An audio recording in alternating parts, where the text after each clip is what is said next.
Sugeng siang Bapak Ibu lan para sedherek.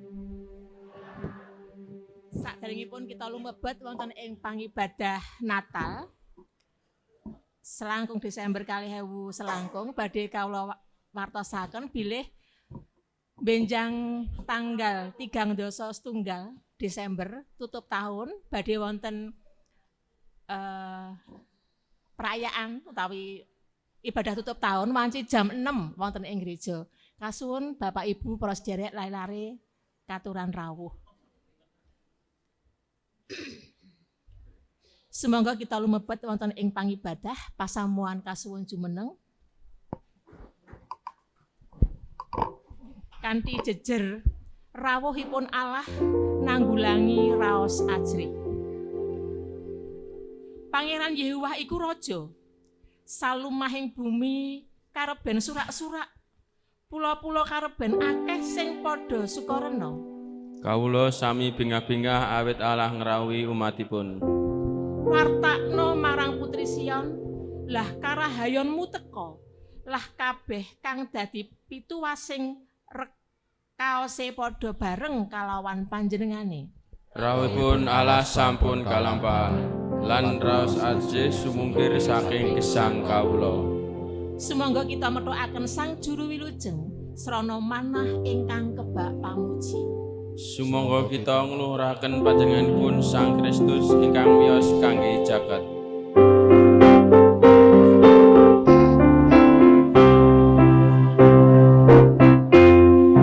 Sugeng rawuh Gusti Ratu ning swarga, kang tumedhak ing donya krana kula. Sugeng rawuh Gusti saking daleme Rama, rawuhe ning donya nukilan prajalma.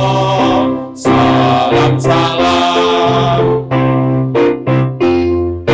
Gusti ingkang dadya tuing serama, patreng panyuwun kula layan hormat.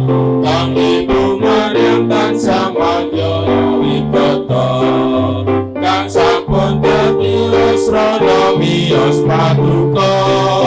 Salam salam Ropangen kumreka cahyana langit, mulya nepi pawarta saking swati. Gusti Yesus wis miyos ing kandhang kewan, nulya kinedhong sumele ing kalungan. Salam salam Sumangga kita purwakani pangibadah Natal menika kanthi pengaken. Bilih pitulungan kita menika wonten ing asmanipun Gusti Allah ingkang nitahaken langit lan bumi, ingkang tansah setya tumrap prasetyan kawilujengan ingkang sampun kababar. Amin.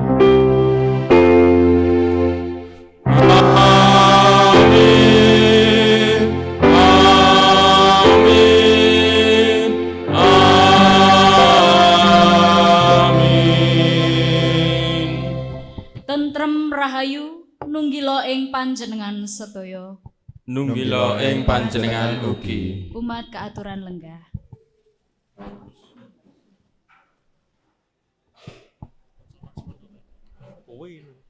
Bengi kang peteng dedet wis padha kaplethekan pepadang gedhe.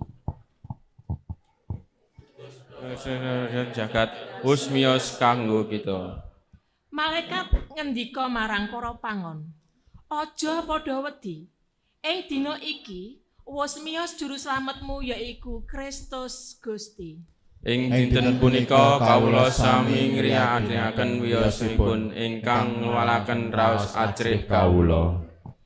Yerusalem ingkang nate dados jujrugan, sakmenika mireng pawartos kabingahan lah karahayonmu teka. Kawula sami suka bingah karana Gusti Allah ngrawuhi umatipun srana sesusutyanipun.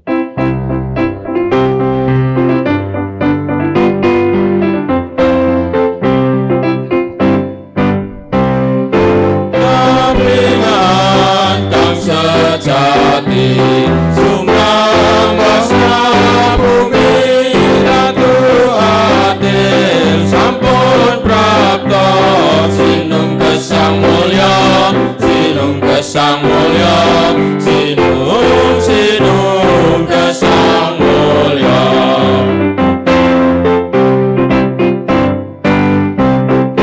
Warta kang sadurung saking kang mokoso Kristus Gusti mikas wargi bejot yang percaya, bejot yang percaya, bejot yang percaya.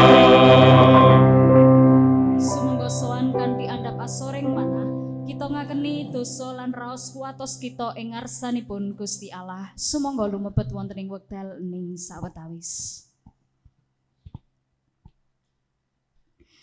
Gusti ingkang Maha Tresna, kawula asring nglampahi gesang salebeting raos ajrih. Ajrih dateng wedal ingkang dereng kelampahan. Ajrih gagal. Ajrih kecalan. Ugi ajrih ngadepi dosa-dosa kawula piyambak. kawula saestu nyuwun sih kawelasan paduka. Paringana kawula kegiatan srana katresnan paduka. Duh Gusti, kawula nyuwun sih kawelasan paduka. Kawula ngakeni bilih manah kawula keguh lan pangandel kawula ringkih.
Gusti Allah karsa paring sih rahmatipun tumrap kita sedaya ingkang nyuwun pangapunten dumateng Gusti. Sumangga panjenengan sedaya kaaturan jumeneng kita badhe nampi pawartos sih rahmat ingkang kapendhet saking kitab Rom 8 ayat 28 ingkang mekaten. Saiki kita padha sumurup yen Gusti Allah uga makarya ana ing samubarang kabeh. Jalari becike wong kang padha tresna marang panjenengane ya iku para kang tinimbalan miturut ing pepesthening Allah. Punika pangapunten kawula. Gusti Allah boten nilaraken kawula. Punapa malih salebeting karingkihan saha kaprihatosan. Srana wiyosanipun Kristus, Gusti Allah mbabaraken katresnanipun ingkang sampurna. Panjenenganipun makarya ing gesang kita kangge ndatengaken katentreman lan pengajeng-ajeng. Rawuhipun Allah nanggulangi raos ajrih kawula. Krana Kristus sampun rawuh ngasta kawilujengan. Sumangga kita gesang salebeting kapitatosan menapa mawon ingkang kalampahan Gusti Allah makarya kagem kabecikan kita. Puji syukur kunjuk Gusti Allah wonten ing Sang Kristus kawula nampi isih rahmat tentrem rahayu lan kapikangan langgeng. Haleluya. Amin.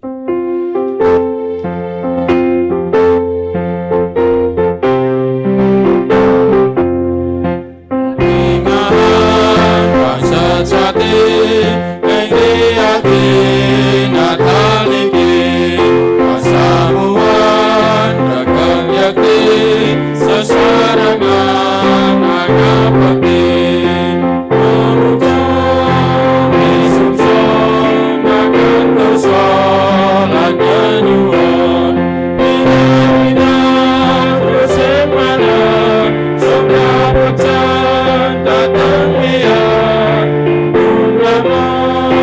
Raharjo Ritmus Prapto Sang Pawarta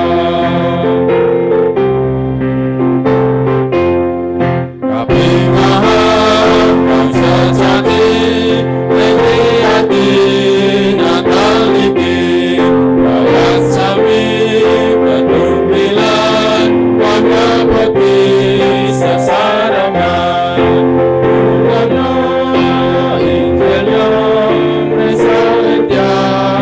Sang nyata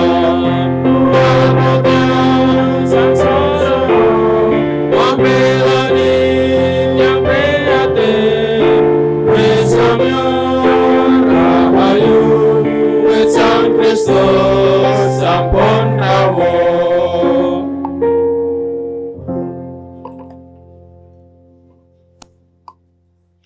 Bapak Ibu para sedherek ingkang kinasih, saderengipun kita nampi kabar pawartos kabingahan, kita sami ndedonga kula dherekaken. Kawula sami bingah doalah awit paduka sampun ngrawuhi kawula. Lan ing wanci siang menika kawula sami mahargya karawuhan paduka ingkang saestu sampun nelakaken katresnan paduka tumrap kawula. Satemah kawula tiyang dosa, tiyang ingkang boten pantes nampi katresnan paduka saestu doalah. Samenika sampun nampi kawilujengan cehnaning katresnan paduka tumrap kawula. Malah kawula sampun lejar saking belengguning pati, saking belengguning dosa, saking belengguning raos ajrih. Awit paduka tansah nganti kawula mbabar katresnan lan panganti paduka tumrap kawula. Wonten ing wanci enjang siang menika doalah kawula badhe sami nampi pawartos kabingahan ingkang badhe ngiyataken kawula, ingkang badhe nglipur kawula. Satemah wonten ing pagesangan peparing paduka kawula saged mantep anggenipun lumampah. Kawula saged tetep pitados pracaya bilih paduka tansah nganti lan nyarengi kawula sedaya. Matur nuwun doalah abdi paduka ingkang badhe medharaken sabda. Paduka piyambak ingkang tansah paring kawicaksanan supados menapa ingkang dipun wedharaken menika jumbuh kalian kersa paduka. Matur nuwun doalah kawula pasrahaken namung wonten ing Gusti kawula Yesus Kristus, juru wilujeng kawula ingkang sejati. Amin.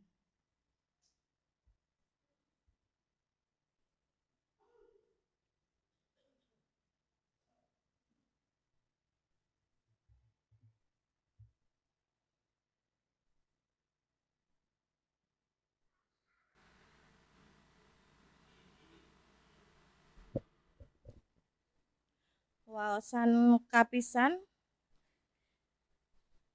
waosan kaping sepisan kadherekaken manut Yesaya 60 ayat 6 ngantos 11. Mekaten sabdanipun Gusti. Ing dhuwure tembok-tembok ira, he Yerusalem, wis supasangi wong jaga ing sakdina-dina lan ing sakwengi-wenginipun. Iku padha ora tau meneng. He kowe kang kudu ngenerake Pangeran Yehuwah marang Sion. Kowe aja padha mung meneng wae, lan aja kok ketokake wae panjenengane kendel. Nganti Yerusalem kasantosake dening panjenengane. Tuwin kadadekake misuwur ana ing bumi. Pangeran Yehuwah wus supaos demi astane kang tengen, demi astane kang kiat, lan ingsun ora bakal maringake gandumira maneh marang mungsuhira minangka pangane, lan wong-wong bangsa liyan ora bakal ngombe anggurira kang wus sira oleh kanthi rekoso. Nanging wong kang ngenehi uga bakal mangan lan bakal memuji marang Pangeran Yehuwah. Tuwin wong kang nglumpukake uga bakal ngombe ana ing pelataran-pelataraning pasucining sun. Lumakuwa metu ing gapura, nyawisna dalan kanggo umat. Bukaen lurunge gedhe, singkirna watu-watune. Masanga gendera kanggo para bangsa. Amarga iki kang wus kaudakake dening Pangeran Yehuwah nganti tekan ing poncoting bumi. Wartakna marang putri Sion lan karahayonmu teka. Lah kabeh kang dadi pituwasing rekaose padha bareng kalawan panjenengane, sarta kang wis dadi kagungane iku padha lumaku ana ing ngersane. Iku bakal padha diarani ing wong bangsa kang suci, para tetebusane Pangeran Yehuwah. Dene kowe bakal kasebut kang digoleki, kutha kang ora ditinggal. Mekaten sabdanipun Gusti.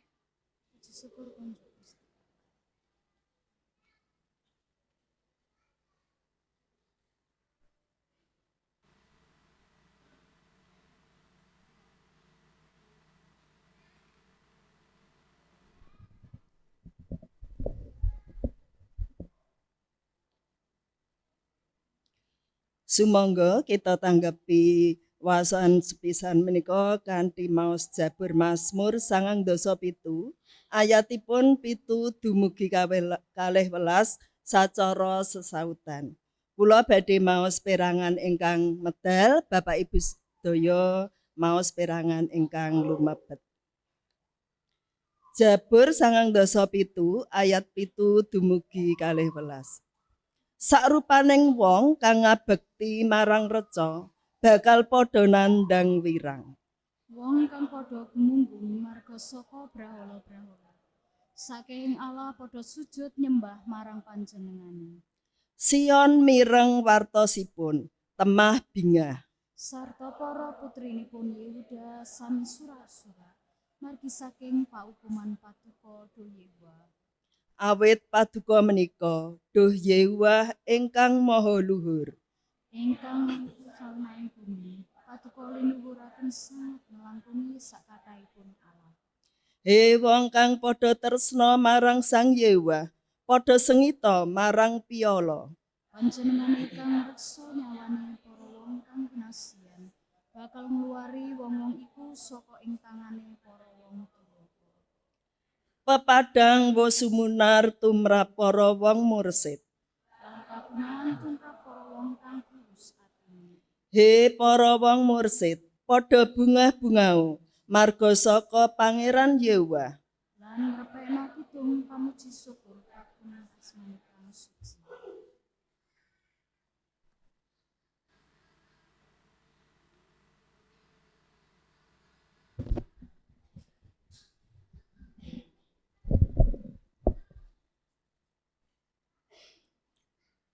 Waosan kaping kalih kadasaraken manut serat Titus 3 ayat 1 dumugi 7. Nanging bareng kamurahaning Allah pamarta kita sarta katresnane marang manungsa kababar.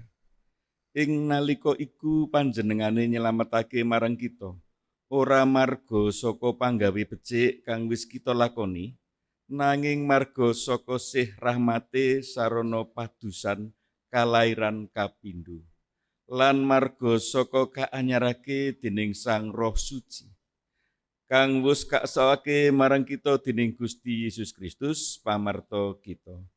Supaya kita kang wis kabenerake dening sih rahmate padha wenang nampani urip langgeng kaya dene kang dadi pangarep-arep kita. Makaten sabdanipun Gusti. Bapak Ibu para sedherek ingkang kinasih, sumangga kita pika Injil kita saking Injil Lukas 2 ayat 8 dumugi 12. Injil Lukas 2 ayat 8 dumugi 12. Ingkang mekaten suraosipun. Kacarita ing jajahan kono ana pangon-pangon kang padha nginep ing ora-ora njaga pepantaning kewane. Dumadakan ana malaikating pangeran jumeneng ing sak cedhake sarta padha kasorotan ing cahya kamulyane pangeran. Temahan padha wedi banget. Malaikat mau tumuli ngendika marang wong-wong mau, "Aja padha wedi, lan kowe padha dak wartani kabungahan gedhe kang bakal tumrah marang sak bangsa kabeh.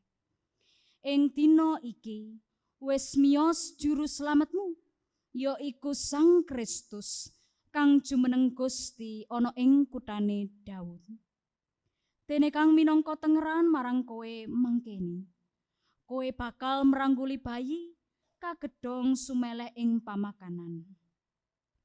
Dumadakan banjur ana balatantra swarga kang akeh banget cacahe kang barengi malaikat mau sarta padha memuji marang Gusti Allah sabdane, "Kamulyana Gusti Allah kang ana ing ngaluhur lan tentrem rahayu ana ing bumi ing antaraning manungsa kang dadi renaning penggalih." Kacarita sapengkere para malaikat menyang ing swarga, para pangon mau padha sapocapan mangkene, "Ayo padha menyang ing Betlehem, ndeleng apa sing wis kelakon ing kono, kaya sing wis dipangandikaake dening pangeran marang kita." Banjur enggal-enggal mangkat tumuli ketemu karo Maryam lan Yusuf, apa dene sang jabang bayi kang sumeleh ing pamakanan. Bareng wis padha nyumurupi, banjur padha nyeritakake apa kang wis dipangandikaake tumrap Sang Putra iku. Kabeh wong kang padha krungu padha gumun marang critane pangon-pangon mau. Nanging Maryam nyatet iku mau kabeh ana ing sajroning atine lan dirasa-rasakake.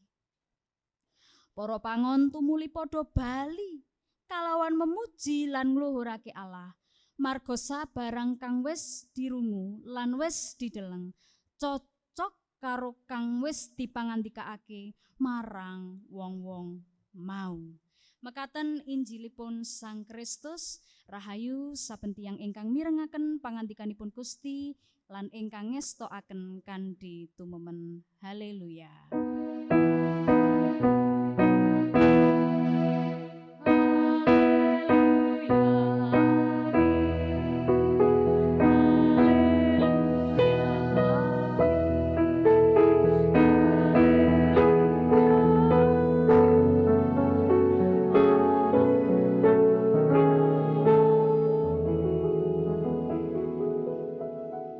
Shalom Bapak Ibu para sederek.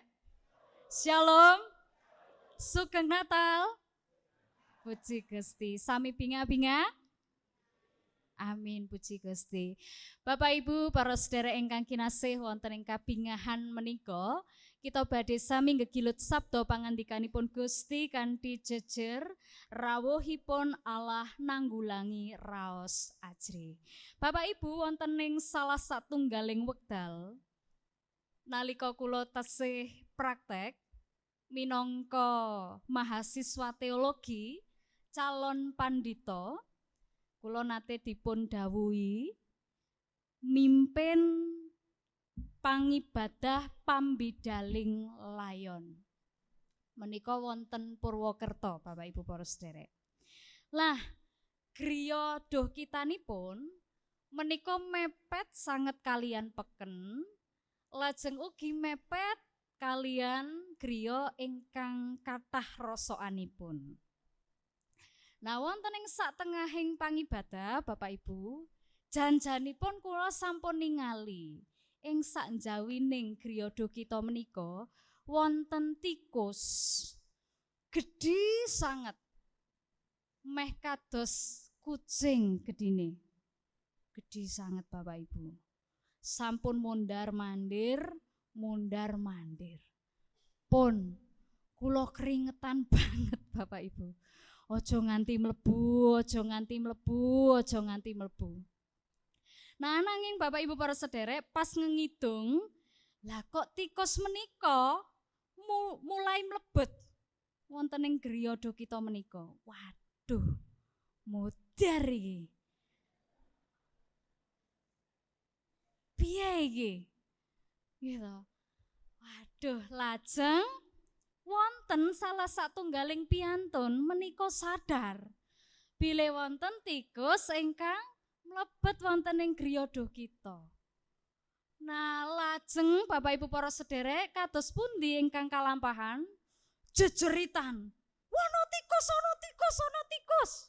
Wah, ingkang sekawit kula menika namung mendel kemawon kendel ananging nggih batin ugi. Lajeng sedaya jejeritan tikus. Lan panjenengan pirsa menapa ingkang kula tindakaken Bapak Ibu? Saking ngajrihe kula minggah wonten ing kursi. Janipun Bapak Ibu saestu kula lingsem banget ngenget-enget peristiwa menika. Saestu Bapak Ibu, lawang nembe mahasiswa teologi, golek nilai, golek biji. Lah kok ana kejadian kaya ngene, nilai kula Bapak Ibu langsung D. Goro-goro tikus. Nah, Bapak Ibu para sedherek ingkang kinasih, menawi kula ngenget-enget melih, janjanipun ingkang dados perkawis menika sanes tikus. Ananging raos ajrih kula. Ananging raos ajrihipun tiang-tiang ingkang derek pangibadah kala wau. Menawi sedaya menika boten jejeritan, boten panik, boten ajrih kados pundi? Nggih pun to. Kehmat mawon to.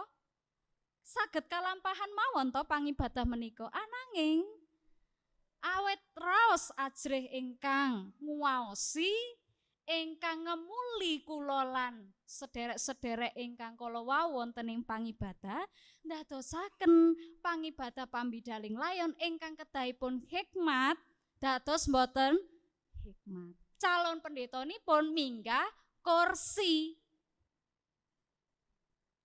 Bapak Ibu para sederek ingkang kinasih, mbok bilih menika pengalaman prasaja kula bab raos ajrih. Mbok bilih panjenengan ugi sami nggadahi bab ingkang saged ndadosaken panjenengan ajrih nglampahi pagesangan panjenengan. Bapak Ibu wonten ingkang ugi ajrih kalian tikus? Wonten?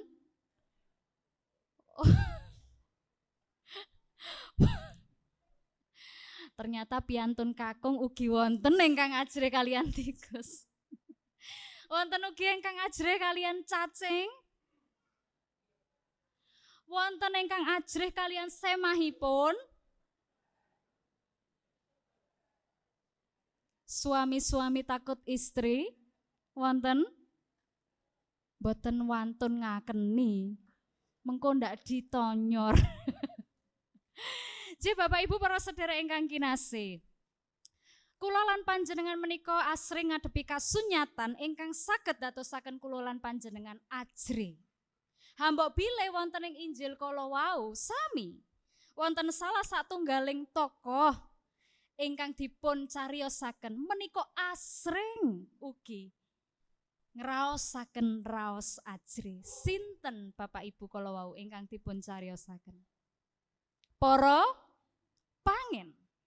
Bapak Ibu para sedherek ingkang kinasih, menawi panjenengan sami bayangaken menggalih kados pundhita pagesanganipun para pangen menika ingkang sepisan. Bapak Ibu para sedherek, para pangen menika sanes juragan ingkang kagungan mendo-mendo. Dados para pangen menika namung buruh pangen ingkang dipun dawuhi ngengen mendo-mendanipun. Dados para pangen menika sanes tiyang sugih. Mbok bilih saben dinten menika menggalih, sesuk aku mangan apa ya? Sesuk masa depanku piye yo? Sesuk apa yo aku iso maem? Gek sesuk arep kepiye anggonku nata masa depan? Menika ingkang dipun alemi dening para pangen. Ingkang kaping kalih Bapak Ibu para sedherek, para pangen menika boten gadah griya. Kala wau kacariyosaken manggen wonten pundi? Daleme panjenengan?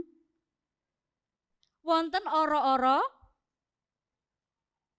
Bapak Ibu, para pangen menika awit boten gadahi griya, dados manggenipun pindah-pindah. Cobi to menawi panjenengan bayangaken panjenengan boten kagungan dalem. Pindah kene, pindah kono.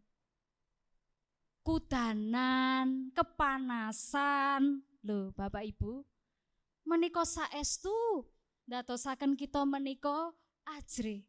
Sesuk aku arep manggen ngendi? Sesuk kudanan ora ya? Sesuk kepanasan ora ya? Lah menika ingkang dipun raosaken dening para pangen. Ingkang kaping 3 Bapak Ibu para sedherek ingkang kinasih, para pangen menika boten gadahi BPJS. Wonten ingkang boten gadhah BPJS? Sedaya kagungan BPJS ingkang kula maksud menika menawi wonten Indonesia menika jaminan kesehatan. Menawi wonten ing kitab menika Bapak Ibu, jaminan kawilujengan. Para pangen menika boten gadahi jaminan kawilujengan. Awit menapa? Awit para pangen menika manggen wonten ing sanjawining benteng Yerusalem. Nah, menawi ing lebetipun benteng menika kan dipun jagi dening para prajurit. Ananging ingkang manggen wonten ing sanjawining benteng Yerusalem mesti mboten wonten ingkang gatosaken kawilujenganipun. Mboten wonten ingkang migatosaken kaslametanipun. Wis kono arep diserang asu ajak ya kono, arep modar ya kono, arep isih urip ora urip ya wis. Mboten wonten ingkang gatosaken.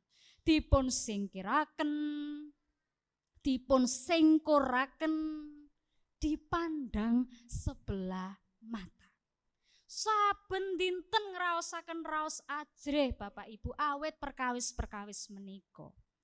Lah ananging Bapak Ibu para sedherek Gusti Allah kersa ngrawuhi ingkang sepisanan sanes raja, sanes kaisar, sanes pamarentah. Ananging ingkang sepisanan dipun rawuhi dening Gusti Allah lumantar para malaikat inggih sinten? Para pangen. Para pangen ingkang saben dinten ngraosaken raos ajrih dipun paringi pawartos ingkang indah, pawartos ingkang saestu ngewahi manahipun para pangen. Badhe miyos juru slamet ingkang saged milujengaken sedaya bangsa. Nah, Bapak Ibu para sedherek ingkang kinasih wonten ing Sang Kristus, sabibaripun para pangen menika nampi pawartos kabingahan Natal. Lajeng pepanggihan kalian bayi Natal menika. lajeng dipun cariyosaken wangsul kanthi suka-suka.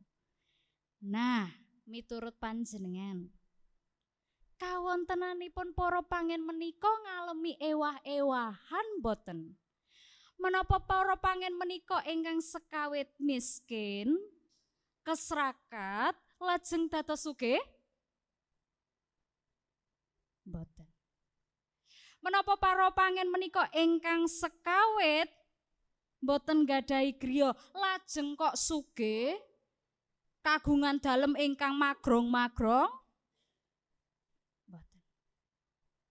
Menapa para pangen menika dados sugih gadahi arta bondo arta ingkang ageng, boten menggalih malih sesuk aku mangan apa ya? Menapa kados mekaten Bapak Ibu? Boten. Kawontenanipun sami. Tetep sami dados buruh pangen.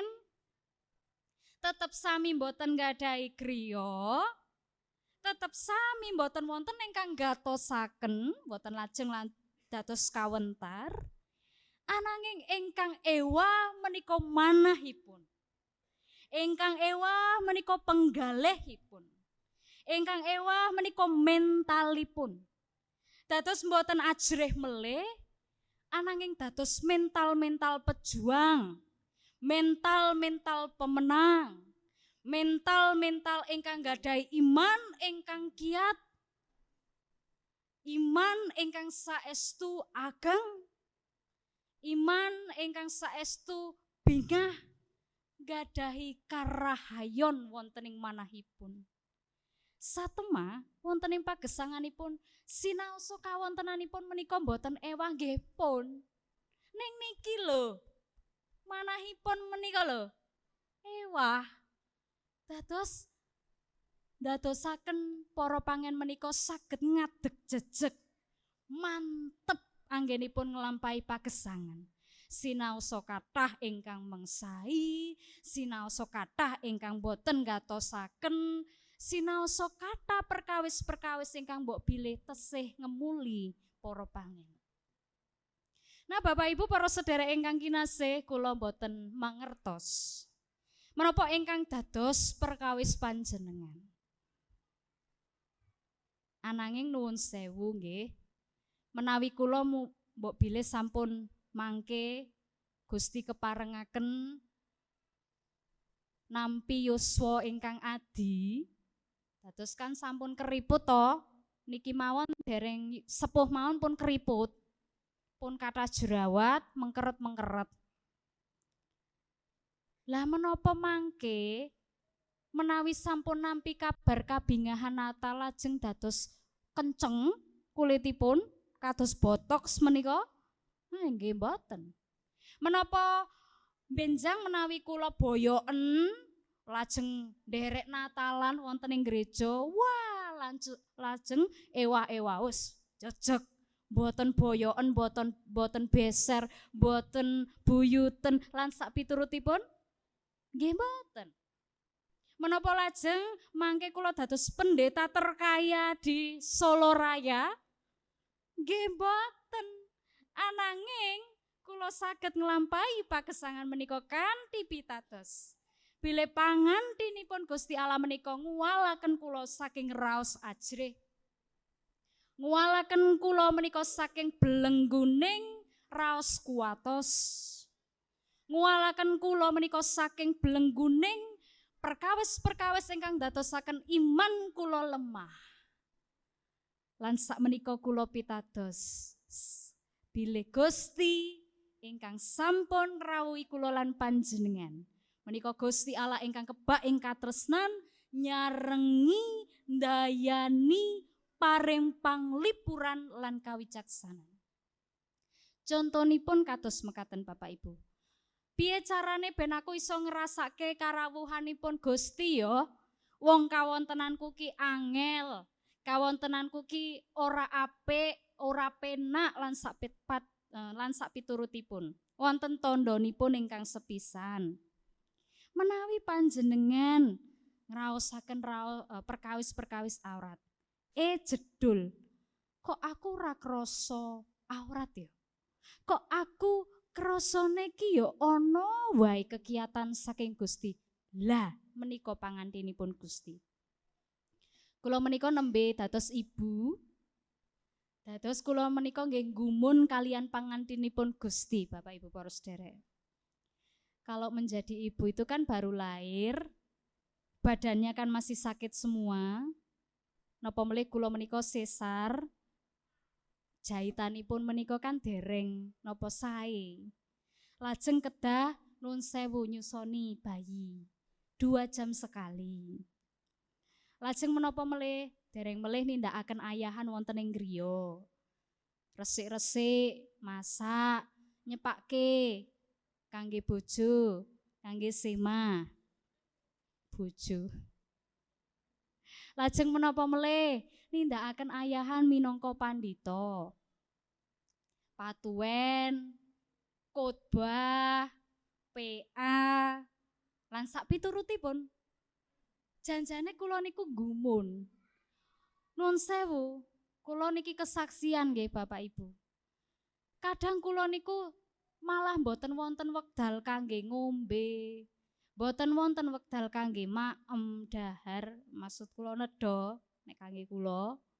Mboten wonten wekdal kangge tilem. Mboten wonten wekdal kangge persiapan khotbah menika lho Bapak Ibu.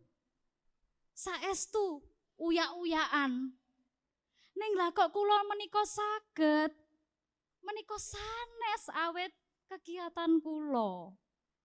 Menika awet pangantinipun Gusti. Nek dipikir-pikir ya wedi. Kok nek jemaat ora ngerti apa sing tak khotbahke piye. Mengko nek anakku ora keurus piye. Mengko nek apa-apa lan sasanes-sanesipun wonten raos ajri. Ananging kula menika saestu saben dinten gumun. Kuwi lho Gusti sing nganti. Gusti lho sing berkahi. Gusti lho sing paring kegiatan. Lah mekaten ugi monggo panjenengan raos-raosaken wonten ing pagesangan panjenengan. Pangantinipun Gusti menika lho saestu monggo panjenengan raosaken. Panjenengan ampun raos ajre malih. Gusti Allah ingkang Maha Kuwasa sampun ngrawuhi kula lan panjenengan, ndayani kula lan panjenengan, nglipur kula lan panjenengan, ngiyataken kula lan panjenengan, mesti kula lan panjenengan badhe kiyat nglampahi pagesangan ingkang kebak ing panandang lan perkawis. Gusti berkahi kula lan panjenengan. Amin. Wekdal ning sawetawis.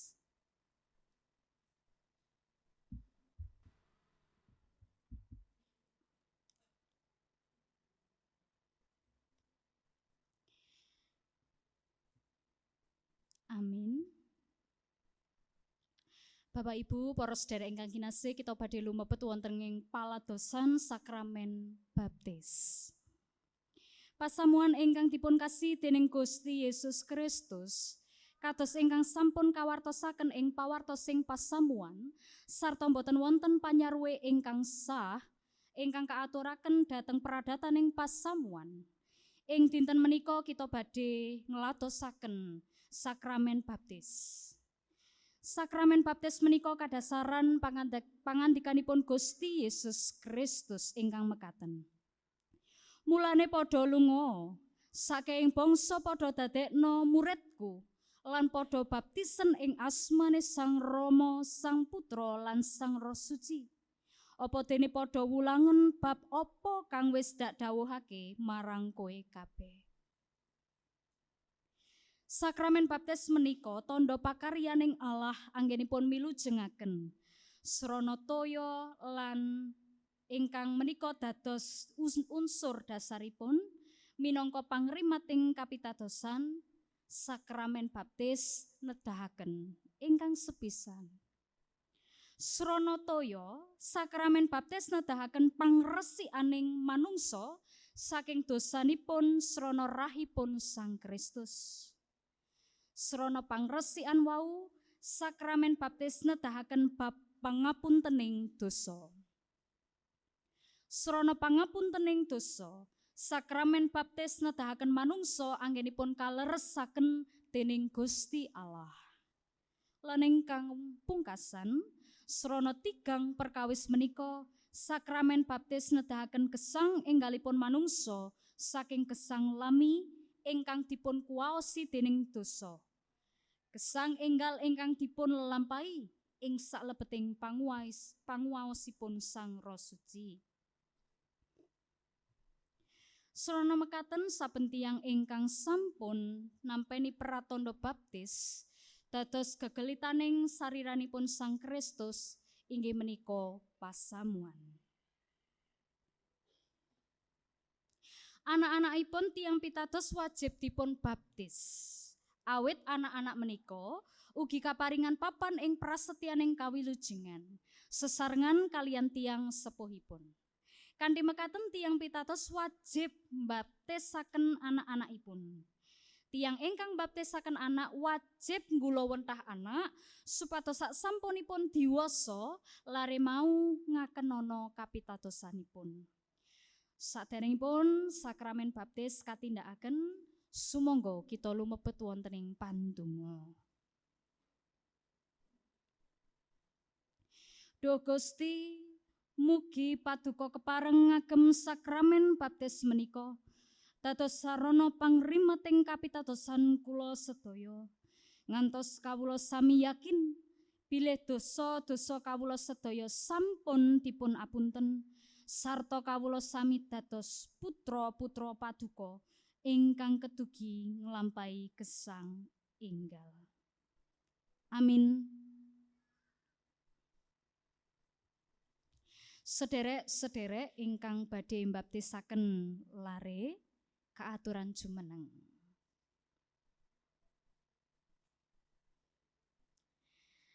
Wonten ing ngajenging panjenengan menika wonten Bapak Ibu Ersa Bagas Pratama, ugi Bapak Ibu Andika Eka Prasetya. Supados tetelo bilih panjenengan sami pitados menawi putra-putra panjenengan nampeni sih rahmat kawilujengan, menapa dene panjenengan sagah nggula wentah putra-putra panjenengan, supados samangsa sampun dewasa nélakaken pangakening pitadosipun, panjenengan kaaturan mangsuli pitakenan-pitakenan menika. Ingkang sepisan panjenengan menapa pitados bilih pakaryanipun Gusti Allah anggenipun paring kawilujengan lantaran Gusti Yesus Kristus ingkang dipun pratandani srana sakramen baptis menika ugi dipun paringaken dhateng putra panjenengan ingkang badhe kasuwunaken pratandha baptis.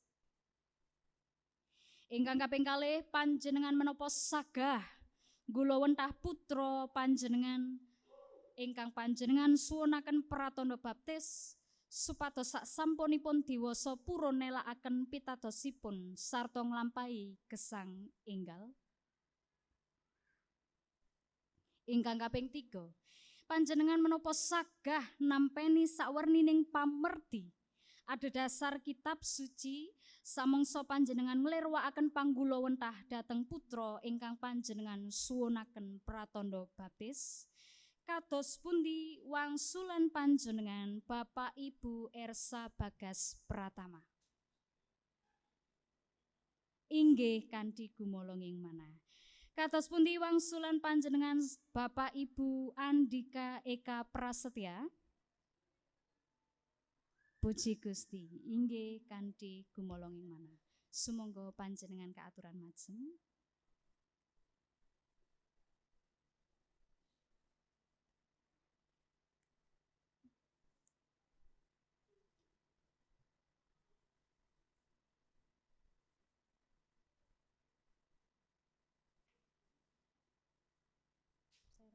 Sambil berdoa.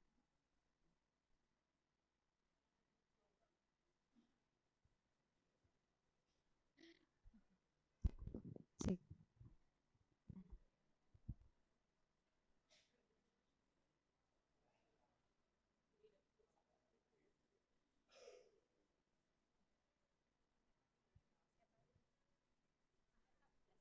Mas Ersa sebelah sini. Mas Ersa sebelah sini.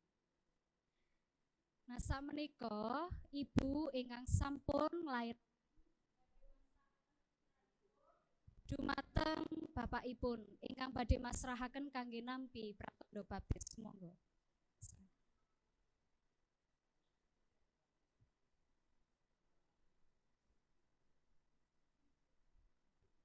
Ardante, Ardante Putra Prasetya. Sang Rama, Sang Putra, lan Sang Roh Suci. Amin.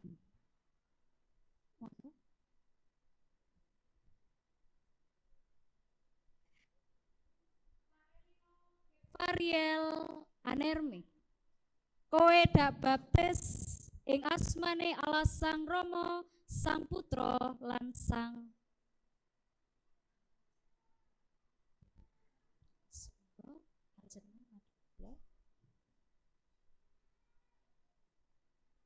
kita badhe sami nampi Gusti Allah ingkang sampun nimbali panjenengan tuwin putra panjenengan ing salebeting gesang enggal. Keparenga nulungi panjenengan tuwin putra panjenengan. Sageta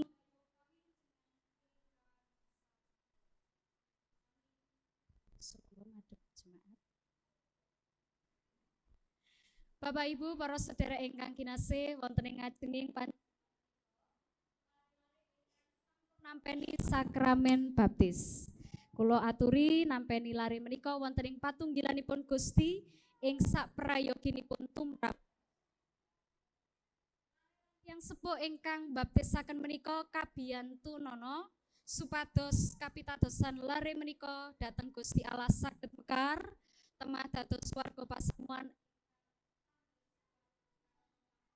pun Sang Roh Suci. Sumangga kula dherekaken. Matur nuwun do Allah awit paduka sampun ngeparengaken kawula sedaya nekseni menapa ingkang dados kesanggeman para sederek kawula menika anggenipun masrahaken putranipun kangge nampi pratandha baptis. Sinagetaken sederek kawula menika do Allah supados saged nggulawentah para putranipun satemah para putranipun mangke wonten ing wekdal ingkang sampun paduka keparengaken. Menawi lare paduka menika sampun dewasa saged masrahaken lan ngakeni kiyambak menapa ingkang dados iman kapitadosanipun dumateng paduka. Kawula nyuwun supados kawula sedaya minangka pasamuan kagungan paduka ugi sageta nyengkuyung para sederek kawula menika satemah sederek kawula saged nggulawentah para putranipun kanthi panuntuning Sang Roh Suci lumantar kawula pasamuan kagungan paduka. Matur nuwun Allah kawula pasrahaken namung wonten ing Gusti kawula Yesus Kristus juru wilujeng kawula ingkang gesang kawula sami ndedonga. Amin. Badhe kacaosaken menika serat tandha sampun nampi sakramen baptis.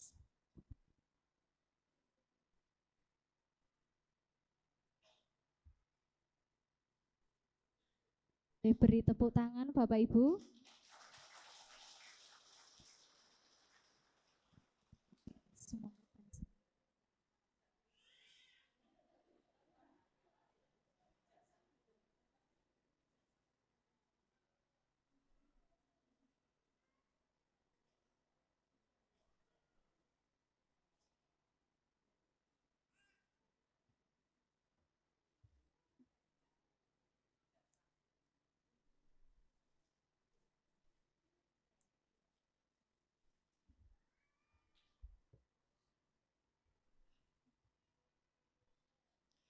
Bapak Ibu, wonten pisungsung baptis ingkang badhe kacaosaken dening keluarga, kita kanteni kalayan kidung pepujen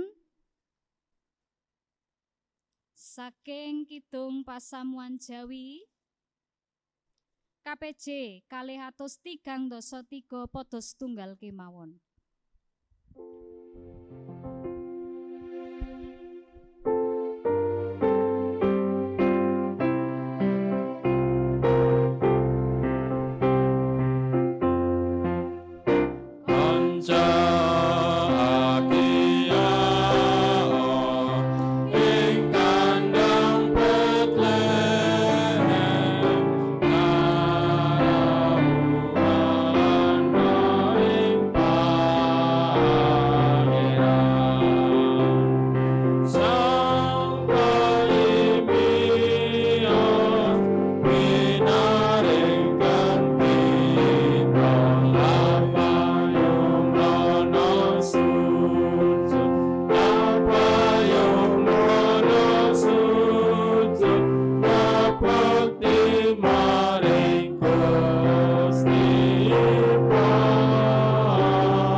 terus berjalan.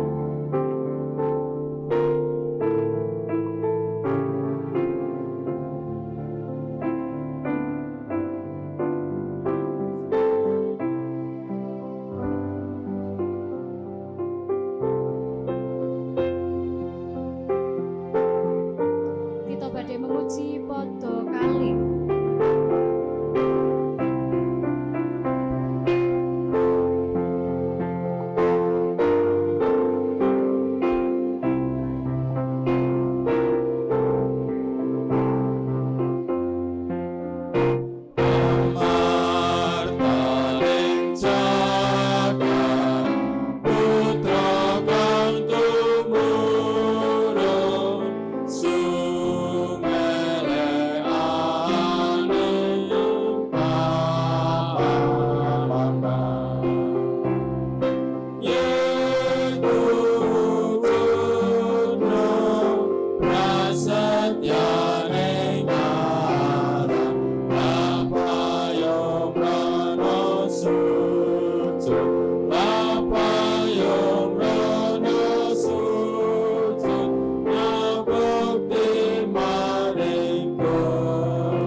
Pasamuan keaturan jumeneng.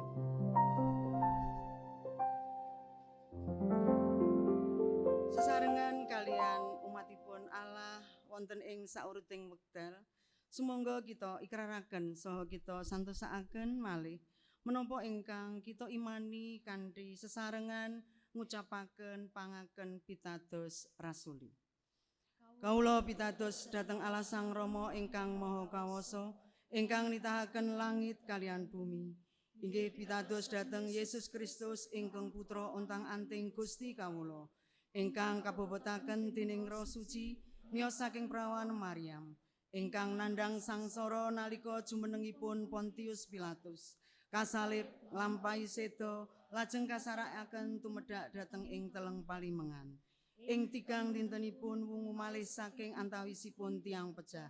Lajeng sumengko dhateng ing swarga pinarak wonten ing tengenipun Allah Sang Rama ingkang Maha Kawasa. Saking riku inggih badhe rawuhipun ngadili tiang ingkang gesang kalian ingkang pejah. Kawula pitados dhateng Roh Suci, kawula pitados wontenipun pasamuan Kristen setunggal ingkang suci sarta radin, inggih patunggilanipun para suci. Menapa dene pangapuntening dosa tanginipun raga sarta gesang langgeng. Amin. Pasamuan keaturan lenggah. Kita badhe lumebet wonten ing pandonga syafaat kula dherekaken. Matur nuwun do Allah awit paduka sampun paring wewengan dhateng kawula sedaya mirengaken sabda pangandika paduka lan nekseni menapa ingkang dados katresnan paduka tumrap lare paduka inggih menika ingkang sampun nampi pratandha baptis. Kawula sami bingah-bingah awit katresnan paduka ingkang ageng ngluwari kawula saking raos ajri. Satemah kawula saged madhep mantep anggenipun ngadepi sedaya perkawis sing gesang lan kawula menika namung saged ngandelaken paduka wonten ing pagesangan kawula.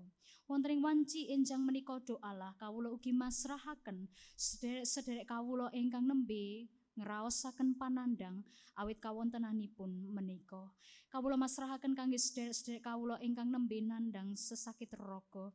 Kawula masrahaken mirungganipun kangge Ibu Ima ingkang nembe ngadepi perkawis ingkang boten gampil inggih menika sesakit awit kecelakaan ingkang sakmenika do Allah nembe nampi pangobatan lumantar operasi. Kawula ugi masrahaken Bapak Kuncoro ingkang dereng saged sesarengan pangibadah manunggil kalian kawula sedaya wonten ing pangibadah menika awit kawontenan ingkang dipun adepi lan ugi mbok bilih wonten sederek-sederek kawula ingkang sami nandhang sesakit. Kawula pasrahaken doa sedaya sederek-sederek kawula menika satemah sederek kawula menika tetep saged nggadahi pengajeng-ajeng wonten ing pakesanganipun boten semplah awit sesakit ingkang dipun tandhang lan sedaya menika saged paduka kandhani kalayan katresnan paduka. Kawula nyuwun lumantar obat-obatan tetedan ingkang dipun ombe lan ingkang dipun konsumsi déning sederek kawula menika saged ndadosaken sederek kawula gadahi daya anggenipun ngadepi perkawis sing gesang menika doalah. Matur nuwun doalah kawula ugi masrahaken pasamuan kagungan paduka ingkang sampun dugeni pahargyan Natal wonten ing wanci enjang menika. Ingkang paduka pirsa menapa ingkang dados raos pangraosipun anggenipun nglampahi pakesangan peparing paduka menika. Saestu kawula nglengganani bilih gesang peparing paduka ingkang sampun paduka paringaken menika setunggal sisih dados anugrah kangge kawula sedaya. Ananging kadangkala kawula boten mangertos menapa ingkang dados rancangan paduka lumantar perkawis sing gesang menika ingkang kawula adepi. Pramila doalah kawula nyuwun kegiatan lan panglipuran saking paduka. Luaraken kawula menika saking raos ajrih satemah kawula saged ngadepi sedaya perkawis menika kanthi katresnan lan kawicaksanan saking paduka. Kawula masrahaken mbok bilih wonten pasamuan wonten ing enjang menika nembe ngadepi perkawis sing gesang awit ekonomi, awit pedamelanipun, awit relasi keluarga sedaya menika paduka kawula pasrahaken namung wonten ing ngarsa paduka piyambak. Matur nuwun doalah kawula ugi ngengeti pasamuan kagungan paduka inggih menika GKJ Immanuel Surakarta anggenipun leladi wonten ing pagesangan kawula sedaya. Kawula nyuwun supados panganthi paduka saged ndayani kawula ngrembakakaken kratoning paduka wonten ing gesang menika. Satemah gesang menika saged nemahi pemulihan, nemahi katresnan ingkang ageng lan sedaya tiyang ingkang dereng pitados dumateng paduka saged pepanggihan lan pitados dumateng paduka. Kawula nyuwun kanggenipun para pelados ingkang sampun paduka piji anggenipun misungsungaken dirinipun kangge leladi wonten ing ngarsanipun paduka. Kawula nyuwun kanggenipun Bapak Pendeta Ayub Widi Rumeksa Sabrayat, para penatua lan diaken ugi para aktivis ingkang sampun maringaken sedaya peladosan kanthi tulusing manah paduka kanteni kalayan kawicaksanan supados peladosan ingkang dipun paringaken menika ingkang dipun caosaken saestu dados tondo pangucap syukur kawula sedaya. Matur nuwun Allah. Ing pungkasan kawula badhe ndedonga kangge bangsa negari kawula, kangge sederek-sederek kawula ingkang nembe ngraosaken raos ajrih awit ketaman bencana wonten ing Sumatera Barat, Sumatera Utara lan Sumatera sanes-sanesipun. Paduka paringi sederek-sederek kawula menika kegiatan panglipuran saking paduka lan kawula nyuwun supados kawula saged dados perpanjangan tangan kangge nelakaken katresnan paduka tumrap sederek kawula menika. Paduka paringi sederek kawula menika saestu panglipuran ingkang sejati satemah anggenipun ngadepi bencana menika doalah paduka tansah ngulungaken asta paduka ingkang suci kangge ngluaraken sederek kawula saking raos ajrih. Matur nuwun Allah menika sedaya pandonga panyuwunan kawula ingkang boten sampurna ananging kawula pitados paduka tansah miyarsakaken menapa ingkang dados pengajeng-ajeng kawula sedaya. Namung wonten ing ngarsa Gusti Yesus Kristus tuing pengajeng-ajeng kawula sami ndedonga. Amin.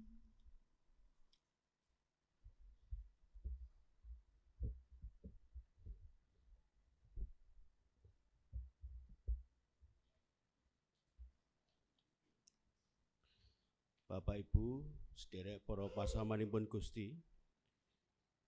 Gusti rawuh mbabar katresnan ing gesang patintenan kita. Panjenenganipun tansah rawuh nyarengi saha ngamping-ngampingi lampah kita. Rawuhipun asring sanget nyirep prahara gesang ingkang kita temai. Awit saking menika sumangga kita sami saos syukur ngengeti pangandikanipun Gusti ing serat Ibrani 13 ayat gangsal 11 dumugi ing 16 ingkang mekaten. Kang iku payu kita padha tansah saur kurban pamuji syukur marang Gusti Allah lumantar panjenengane, yaiku kang arupa wohing lambe kang luhurake asmane, sarta aja lali nindakake kabecikan lan aweh pitulungan. Jalaran iya korban-korban kang mangkono iku kang dadekake keparenge Gusti Allah.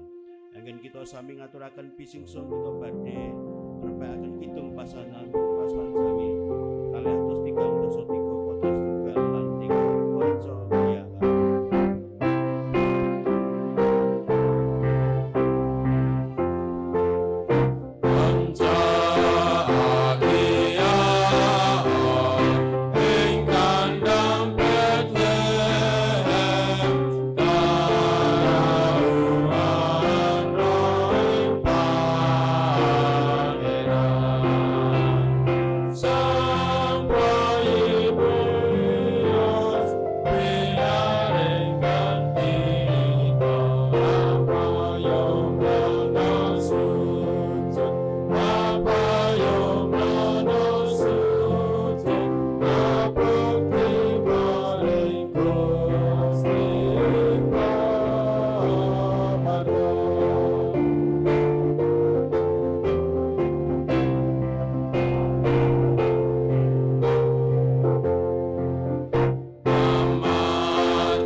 Pisungsung menika wonten ing salebetipun pandonga kula dherekaken. Duh Gusti kawula ingkang wonten ing kraton swarga, kepareng kawula sowan marang wonten Paduka ngaturaken panuwun Duh Gusti awit Paduka sampun berkahi. Lumantar pisungsung ingkang sampun kawula kempalaken menika Duh Gusti, kepareng Paduka berkahi. Sae pisungsung baptis awit sampun nampi karharjan saking Paduka tumrap sederek-sederek ingkang sampun baptisaken putranipun Paduka berkahi. Saya ugi pisungsung mirunggan Paduka ugi berkahi, pisungsung peduli TK, yayasan lan ugi perpuluhan saya ingkang lumebet wonten ing rekening BNI GKJ Immanuel, ugi saya wonten ing QRIS Paduka kersa berkahi. Menawi kalau enget-enget berkah Paduka ingkang kalau tampi, anggen kula sami ngaturaken pisungsung dereng jumbuh kalian kersa lan dawuh Paduka. Awit kawula ngrumasi bilih kawula menika tasih tiyang sekeng. Paduka kersa berkahi kawula lan tundhonipun kawula tansah ngraosaken endahipun wonten ing panggesaan kawula awit berkah ingkang kawula sampun kawula tampi. Duh Gusti pisungsung menika paduka kersa berkah langkung-langkung tumrap sederek ingkang paduka kula wendah kagem ngrimat lan kula wentah pisungsung menika Duh Gusti tundhonipun sedaya pingsungsung menika sageta kagem jembaraken kraton swarga lumantar peladosan wonten ing pasaman GKJ Immanuel. Kawula pitados nalika kawula sampun sowan wonten ing kersa paduka lan kersa ngaturaken panuwun kanthi pisungsung menika kawula mboten sami rumaos kecalan utawi kekirangan ananging tansah paduka tansah ngluwi berkah-berkah ingkang kala tampi Duh Gusti. Kalau ngaturaken panuwun Duh Gusti awit sedaya menika namung wujud katresnan paduka lumantar kawula sedaya sampun ngaturaken pisungsung menika. Lan sekedap malih kawula nggih badhe mungkasi pangibadah ing wekdal siang menika Duh Gusti. Kawula badhe mengkeraken papan menika suwan-suwan dumateng papan kawula kiambak sageta kula dumugi wonten ing griya kawula kebak karajan saking paduka. Matur nuwun Gusti wonten ing asmanipun Gusti kalau Yesus Kristus kalau aturaken pandonga menika. Amin.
ajrih malih.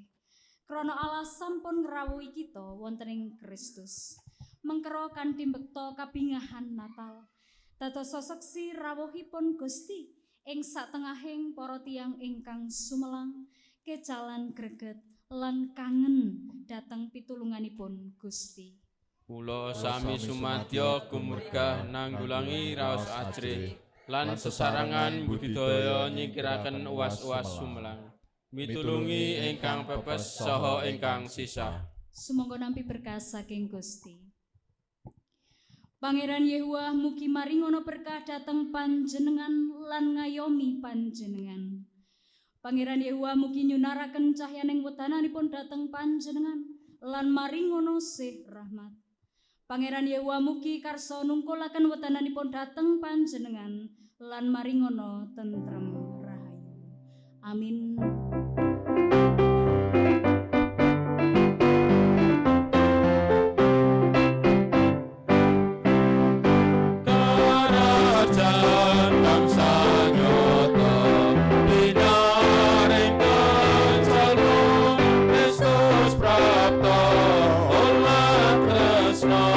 Tentrem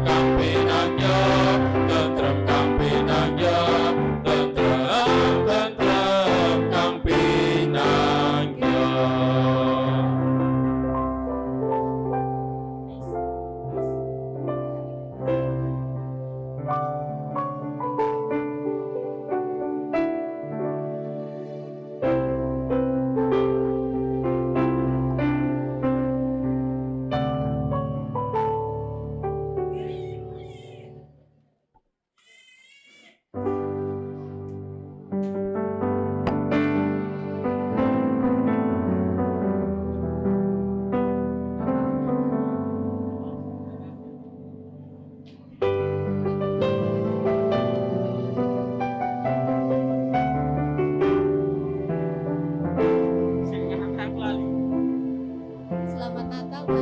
Jaya aku